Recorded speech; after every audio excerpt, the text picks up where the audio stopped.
नमस्ते साथियों, कैसे हैं आप लोग। आशा करता हूं कि आप लोग ठीक तरह से होंगे और अपना अध्ययन ठीक तरह से कर रहे होंगे। भारतीय इतिहास की यात्रा का यह 41वां व्याख्यान है। इसके अंतर्गत हम राजा हेमचंद्र विक्रमादित्य के बारे में अध्ययन करेंगे, जिन्हें हेमू के नाम से भी जाना जाता है, और इनके द्वारा लड़े गए पानीपत के द्वितीय युद्ध के बारे में ही चर्चा करेंगे। अध्ययन की दृष्टि से यह लेक्चर बहुत ही महत्वपूर्ण है। आप देखिए और बहुत कुछ आपको इससे सीखने का मौका मिलेगा। आइए प्रारंभ करते हैं आज का व्याख्यान और जानने का प्रयास करते हैं हेमचंद्र विक्रमादित्य के बारे में। हेमचंद्र विक्रमादित्य इनका पूरा नाम हुआ करता था, जो शॉर्ट नाम था वह था हेमू। इनका जन्म 1501 ईस्वी में हुआ। जन्मभूमि थी अलवर, राजस्थान। पिता का नाम था पूरनमल। उपाधि इन्होंने विक्रमादित्य की उपाधि ली थी। इनका जो शासनकाल था वह दिल्ली तक रहा, या दिल्ली का जो क्षेत्र था इस पर इन्होंने शासन किया। राज्याभिषेक 7 अक्टूबर 1556 ईस्वी को इनका राज्याभिषेक हुआ। युद्ध इन्होंने अपने जीवन में एक ही युद्ध लड़ा, वो था पानीपत का युद्ध, जो कि प्रमुख है। इसके अलावा भी बहुत से युद्ध लड़े, लेकिन जो शासक के तौर पर लड़ा हुआ युद्ध था वह था पानीपत का द्वितीय युद्ध। विशेषता इनके जीवन की एक बहुत ही महत्वपूर्ण विशेषता थी, यह मुगलों के विरुद्ध खड़े हुए थे। लगभग 300 वर्षों तक दिल्ली पर मुस्लिम शासन रहा, जो कि हम दिल्ली सल्तनत पढ़ा। फिर इसके बाद जो मुग़ल आए, और इनके बाद यह एकमात्र ऐसा हिंदू था जिसने दिल्ली पर अधिकार किया था। आइए इतनी बातें जान लेते हैं। पूरा नाम हेमचंद्र विक्रमादित्य, अन्य नाम है इनका हेमू। जन्म हुआ 1501 ईस्वी में और जन्म की भूमि थी अलवर, राजस्थान। पिता का नाम पूरनमल था और इनकी जो उपाधि थी, इन्होंने विक्रमादित्य की उपाधि, जो कि कई राजाओं द्वारा भूतकाल में ली गई थी, वह उपाधि इन्होंने धारण की थी। और शासन इनका जो शासनकाल था वह दिल्ली तक सीमित था। राज्य अभिषेक इनका जो राज्याभिषेक हुआ वह 7 अक्टूबर 1556 ईस्वी में हुआ। युद्ध इनके द्वारा एकमात्र जो शासक के तौर पर युद्ध लड़ा गया वह था पानीपत का द्वितीय युद्ध। इसके अलावा इन्होंने कई युद्ध लड़े, परंतु इनकी जो भूमिका थी वह एक राजा की नहीं थी, एक सेनापति के तौर पर इन्होंने युद्ध लड़े थे। आइए जानने का प्रयास करते हैं इनकी जीवनी के बारे में, कि किस प्रकार इन्होंने स्ट्रगल किया और एक ब्राह्मण से लेकर एक शासक तक यह कैसे बनी। हम देखते हैं कि हेमू का जन्म ब्राह्मण परिवार में 1501 ईस्वी में हुआ, और जो जन्मभूमि थी वह थी अलवर, राजस्थान। इनके पिता का नाम पूरनमल था, जो कि एक पुरोहित हुआ करते थे। उस समय पर मुगलों द्वारा पुरोहितों को परेशान किया जाता था। पुरोहितों को जिस प्रकार परेशान किया जाता था, मैं मानता हूँ कि जो हेमू थे इनकी मनोदशा इस प्रकार की होगी कि एक न एक दिन इनसे बदला लिया जाए, और इसके लिए इन्होंने अपने कार्य प्रारंभ कर दिए।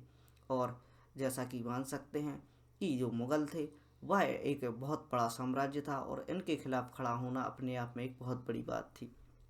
तो हम देखते हैं कैसे इन्होंने स्ट्रगल किया उसके बारे में। इससे आपको भी बहुत सी सीखें मिलेंगी। पुरोहितों को परेशान करने की वजह से पूरनमल हरियाणा से आकर नमक का व्यापार करने लगे, और यह जो पुरोहित होते हैं इनके पिताजी पूरनमल, यह हरियाणा से भागकर या हरियाणा से निकलकर नमक का व्यापार प्रारंभ कर देते हैं। और छोटी सी आयु में ही जो हेमू होते हैं वह शेर शाह सूरी के लश्कर को अनाज उपलब्ध कराने का व्यवसाय प्रारंभ कर देते हैं।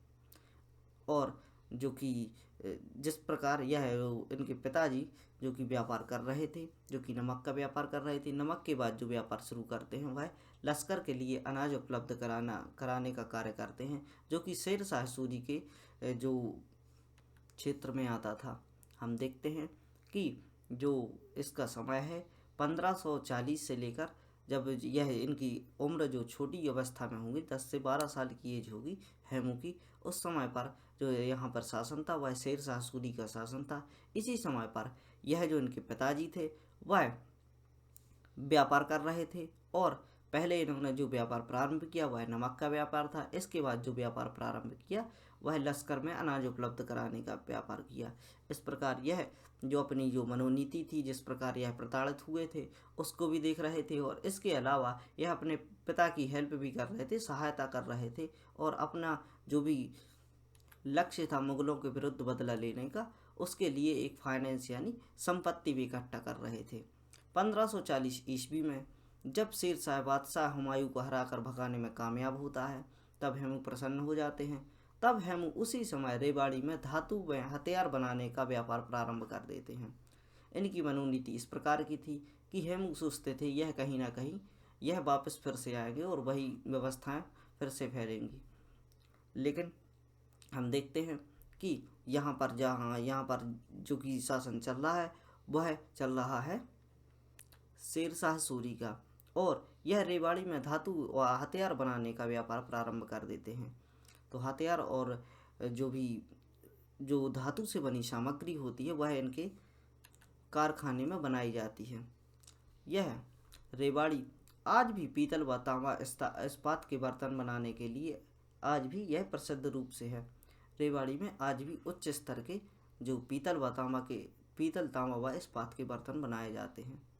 इसके बाद हेमू शेर शाह सूरी का दीवान, कोषाध्यक्ष व सेनानायक बनता है। यह अपनी ग्रोथ करते गए, जो कि इनको मौका मिल चुका था, व्यापार में कुशल थे ही।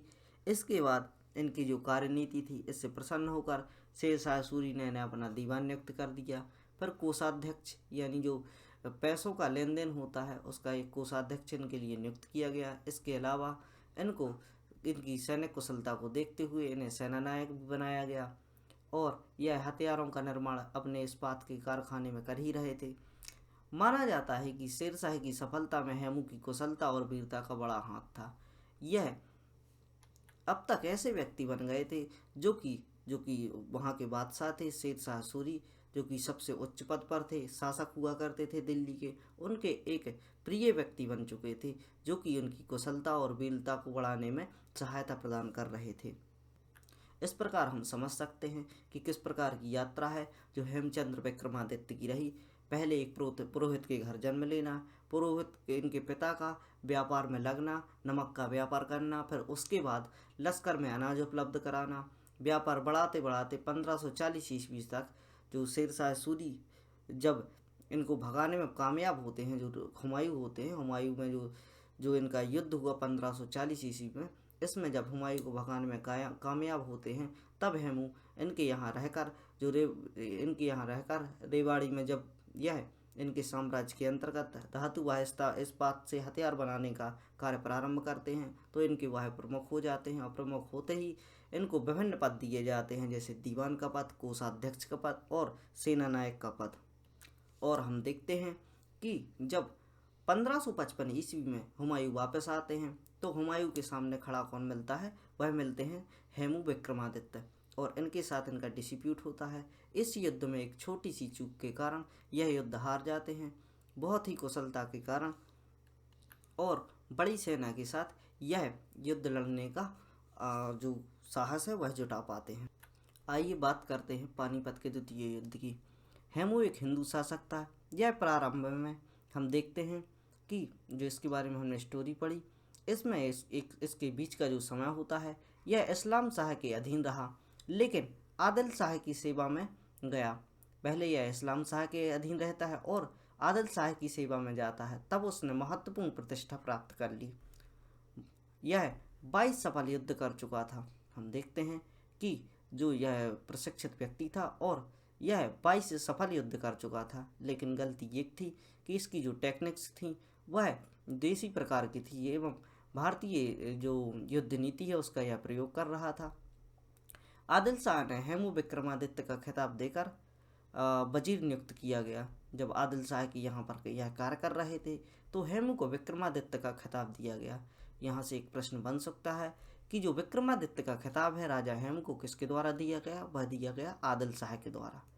हेमू ने आगरा पर अधिकार कर लिया। इस प्रकार हम देख सकते हैं कि जब यह शक्तिशाली एक सेनानायक के तौर पर कार्य कर रहे थे, इन्होंने जाकर आगरा पर अधिकार कर लिया और यहाँ से उसे 50,000 घुड़सवार एवं 500 हाथियों का एक दस्ता तथा तोपखाने के साथ दिल्ली की ओर बढ़ा।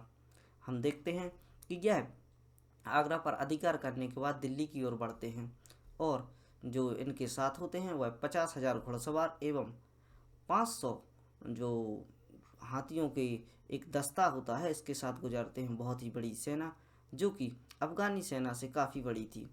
यह एक भीषण युद्ध के साथ हेमू दिल्ली के निकट मुगलों को पराजित कर देता है। एक जो सरप्राइज युद्ध होता है उनके सामने जाते हैं और यह दिल्ली के निकट जो मुगल होते हैं उनके लिए पराजित कर कर दिल्ली पर अधिकार कर लेते हैं। अब हम देख सकते हैं कि किस प्रकार इसने आगरा व दिल्ली पर अधिकार कर लिया। अब इसके आगे जो मुगल सेना और हेमू के नेतृत्व वाली अफगान सेना होती है इसके बीच युद्ध होता है। जो मुगल सेना और हेमू का जो नेतृत्व कर रही थी वह वहाँ की जो अफगान सेना थी, हेमू जिनका नेतृत्व कर रहा था, दोनों के बीच पानीपत के मैदान में पानीपत का द्वितीय युद्ध होता है। डेट होती है 15 नवंबर 1556, सॉरी ये 1556 है।